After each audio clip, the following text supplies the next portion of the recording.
हरेक छोरी मान्छेले रमाउनका लागि आफैले कमाउन जरुरी छ।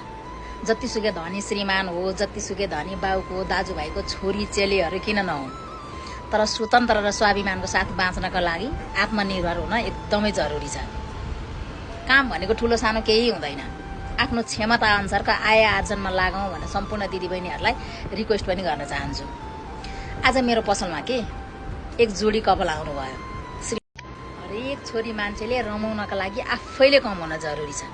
जतिसुकै धनी श्रीमान हो, जतिसुकै धनी बाउको दाजुभाइको छोरी चेलीहरू किन नहुन्, तर स्वतन्त्र र स्वाभिमानको साथ बाँच्नका लागि आत्मनिर्भर हुन एकदमै जरुरी छ। काम भनेको ठुलो सानो केही हुँदैन। आफ्नो क्षमता अनुसारका आय आर्जनमा लागौँ भनेर सम्पूर्ण दिदीबहिनीहरूलाई रिक्वेस्ट पनि गर्न चाहन्छु।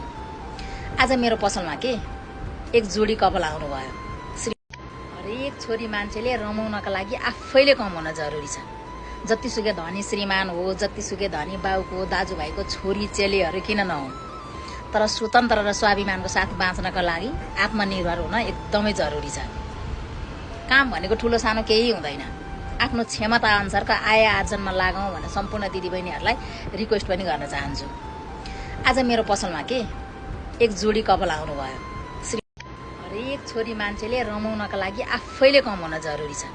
जतिसुकै धनी श्रीमान हो, जतिसुकै धनी बाउको दाजुभाइको छोरी चेलीहरू किन नहुन्, तर स्वतन्त्र र स्वाभिमानको साथ बाँच्नका लागि आत्मनिर्भर हुन एकदमै जरुरी छ।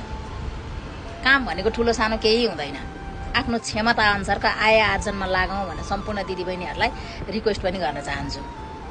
आज मेरो पसलमा एक जोडी कपाल आउनुभयो। हरेक छोरी मान्छेले रमाउनका लागि आफैले कमाउन जरुरी छ।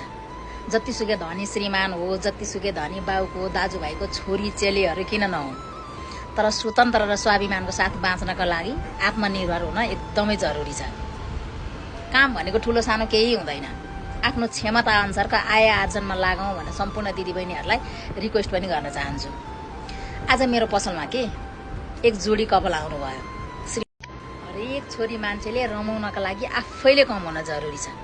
जतिसुकै धनी श्रीमान हो, जतिसुकै धनी बाउको दाजुभाइको छोरी चेलीहरू किन नहुन्, तर स्वतन्त्र र स्वाभिमानको साथ बाँच्नका लागि आत्मनिर्भर हुन एकदमै जरुरी छ। काम भनेको ठुलो सानो केही हुँदैन। आफ्नो क्षमता अनुसारका आय आर्जनमा लागौँ भनेर सम्पूर्ण दिदीबहिनीहरूलाई रिक्वेस्ट पनि गर्न चाहन्छु। आज मेरो पसलमा एक जोडी कपाल आउनुभयो। हरेक छोरी मान्छेले रमाउनका लागि आफैले कमाउन जरुरी छ। जतिसुकै धनी श्रीमान हो, जतिसुकै धनी बाउको दाजुभाइको छोरी चेलीहरू किन नहुन्, तर स्वतन्त्र र स्वाभिमानको साथ बाँच्नका लागि